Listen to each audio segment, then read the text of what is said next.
જય માતાજી, જીવન જ્યોત યુટ્યુબ ચેનલમાં આપનું સ્વાગત છે। આજે આપણે સાંભળીશું વીરપસલી વ્રતની કથા વાર્તા।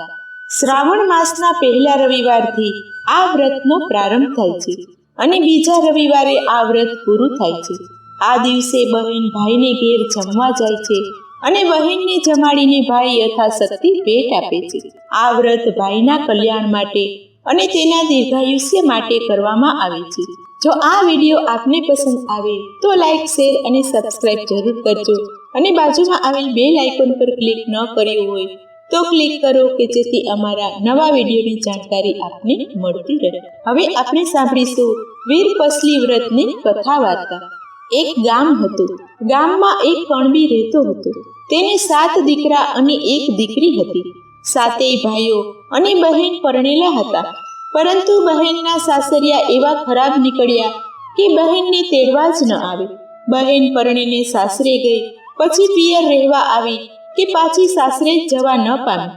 તે પિયરમાં જ રહીને સુખ દુઃખમાં દિવસો પસાર કરે છે।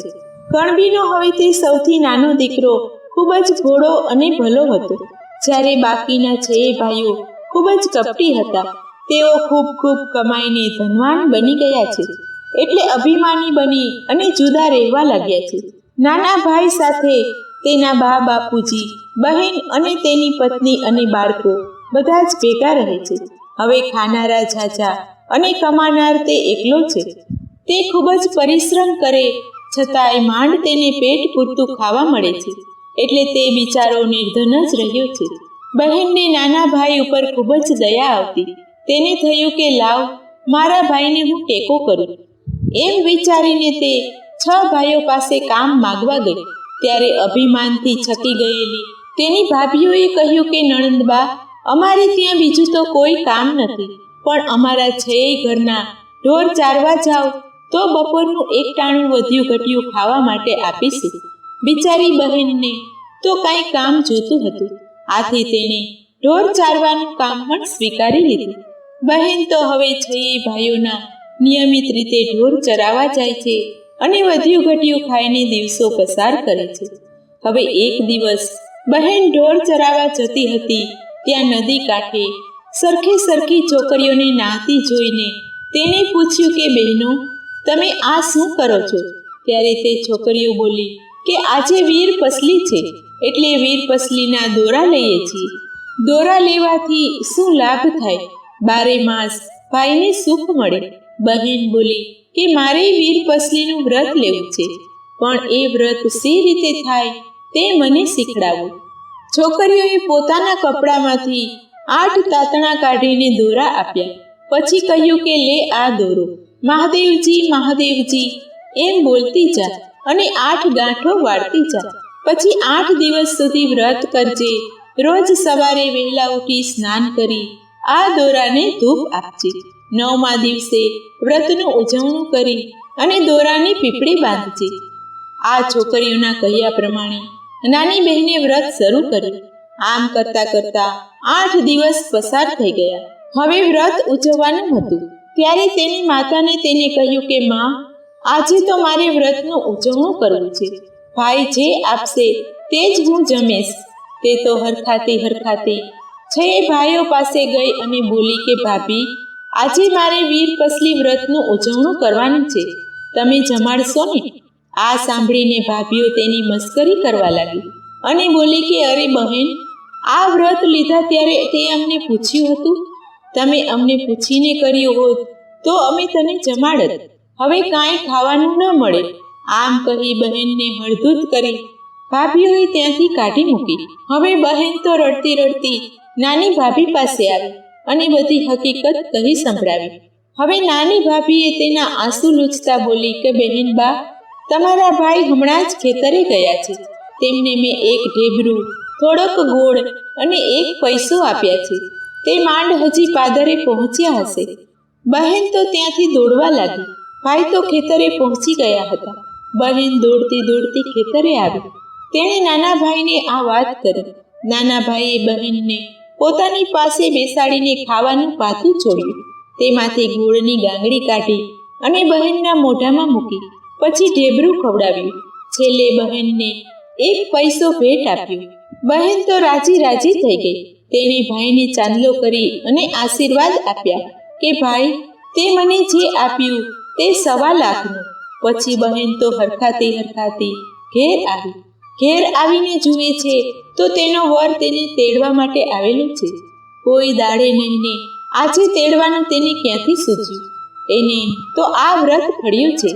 જમાઈ બોલ્યા કે માં, હું તમારી દીકરીને આજે તેડવા આવ્યો છું. ઘણા દાડે આવ્યા છો તો આજનો દાડો રોકાઈ જાઓ, કાલે જજો. જમાઈએ તો હઠ પકડી છે કે ના, હું તો આજે જ તેડીને જઈશ. સાસુએ હવે દીકરીને વડાવવાની તૈયારી કરી. તેમણે ઘરમાં જોયું તો દીકરીને આપવા જેવું કંઈ ન હતું. તે તો દોડતા છઈએ વહુના ઘેર જઈને વાત કરી. છઈએ ભાભીઓને નણંદબા સાથે ટીખળ કરવાનું મન થયું. તેમણે ચિત્રા, સાવરણી, જૂની ઈંઢોણી અને કપડાના ડૂચાનું પોટલું વાળીને સાસુને આપ્યું. હવે સાસુએ તે પોટલું નણંદને માથે ચડાવ્યું. હવે ડોશીમાં દીકરીને અને જમાઈને સાથે વડાવી અને ઘેર આવ્યા. તેઓ થોડેક દૂર ગયા હશે ત્યાં એક વાવ આવી. વાવને જોઈને બહેન બોલી કે હે પતિદેવ, આજે મારા વ્રતનું ઉજવણું છે એટલે હું જરા નાહી લઉં. આમ કહી તે નાહવા ગઈ. નાહતી જાય છે અને મહાદેવજીને યાદ કરતી જાય છે. નાહીને ભીને કપડે બહાર આવી અને તેના પતિને સાદ દીધો કે પેલા પોટલામાંથી લુગડું આપો ને. તેના પતિએ પોટલું છોડ્યું અને કહ્યું કે ક્યું ચીર આપું. વહુને થયું કે કેવી મારી મસ્કરી કરે છે. તે બોલી કે અમારે નિર્ધનને તો વળી હીરને ચીર ક્યાંથી હોય. તેના પતિએ હવે એક કપડું નાખ્યું. વહુએ તે કપડું જોયું તો કસુંબી કોરનું રૂપાળું અંબર જેવું હતું. હવે વહુએ તો બહાર આવીને પોટલું છોડ્યું તો તેમાંથી જાતના મોંઘા મૂલની સાડીઓ થઈ ગઈ. તે હરખાતી બહાર આવી કે ત્યાં પગથિયે અન્નથી ભરેલો કોથળો મળ્યો. પતિ પત્ની હવે વાવની બહાર નીકળ્યા કે ત્યાં એક મોટો મહેલ ઊભો થયેલો જોયો. બંને પતિ પત્ની હવે મહેલમાં ગયા. પતિ તો આ બધું અચાનક કેવી રીતે બન્યું તે વિચારવા લાગ્યું. ત્યાં બહેન બોલી કે આ બધું વીરપસ્તીના વ્રતનો જ પ્રભાવ છે. વહુ તો હવે મહેલમાં જઈને રસોઈ કરવા માટે જ્યાં ખાડો ખોદે છે ત્યાં સોનું જ સોનું છે. બહેને ધરતી માતાને હવે પ્રાર્થના કરી કે હે ધરતી માતા, થોડી ભોંય ઉઘાડી આપો. ત્યાં તો ઝૂલો થયો એટલે ધરતી ઉઘાડી થઈ ગઈ. વહુએ રસોઈ કરી અને બંને જણા જમવા બેઠા. જમી પરવારી અને વાતે વળગ્યા છે. પછી તેમણે ત્યાં રહેવાનો નિર્ણય કર્યો. તેમણે સોના મોહરો વેચીને વેપાર ધંધો વિકસાવ્યો છે. જ્યારે આ બાજુ વહુના પિયરમાં દુષ્કાળ પડ્યો છે. છઈએ ભાઈઓ ભિખારી થઈ ગયા છે. તેના માતા પિતા, 7 દીકરા અને 7 વહુઓ તેનું પેટીયું રડવા માટે પરગામ જવા નીકળ્યા છે. તેઓ ચાલતા દીકરીની હવેલીએ આવે છે. મોટી હવેલી જોઈ કામકાજનું પૂછવા લાગે છે. ત્યાં 7મી માળેથી દીકરી પોતાના ભાઈ અને મા બાપને ઓળખી જાય છે અને તેમને પોતાને ત્યાં રાખે છે. બહેને હવે 6 ભાઈઓ અને ભાભીઓને વેતરાનું કામ સોંપ્યું છે. તગારા, કોદાળી અને ઈંઢોણી આપ્યા છે. નાના ભાઈ ભાભીને કાંઈ જ કામ કરવાનું નથી, ફક્ત બેઠા જમવાનું છે. એક દિવસ બધા સાથે જમવા બેઠા છે. બહેને હવે 6 ભાઈઓની થાળીમાં સોનાના ટુકડા મૂક્યા અને 6 ભાભીઓની થાળીમાં રૂપાના ટુકડા મૂક્યા છે. જ્યારે નાના ભાઈને અને ભાભીને લાપસી પીરસી છે. 6 ભાઈ અને ભાભીઓ આ બધું જુએ છે અને તેમની આંખો ઉઘડી ગઈ છે. તેમને બહેનને દુઃખ દેવા બદલ ખૂબ જ પસ્તાવો થયો છે. તેમની આંખમાંથી આંસુની ધારા વહેવા લાગી છે. હવે બહેનને તેના ઉપર દયા આવી અને તેણે દરેક ભાઈઓને એક ઘર આપ્યું છે અને દરેકને અલગ વેપાર ધંધો પણ કરી આપ્યો છે. હવે બધા આનંદથી રહેવા લાગ્યા છે. વીરપસલીનું આ વ્રત જેવું બહેનને ફળ્યું તેવું સૌને ફળજો. હવે આપણે સાંભળીશું વીરપસલી વ્રતની પૂજન વિધિ અને તેનું મહાત્મ્ય. ભાઈ બહેનના અતૂટ પ્રેમનો આ તહેવાર છે.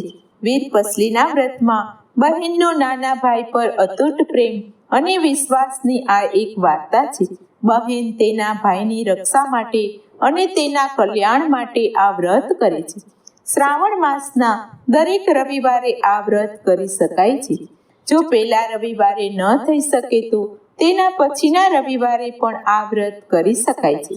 આ વ્રત 7 દિવસ સુધી કરવામાં આવે છે.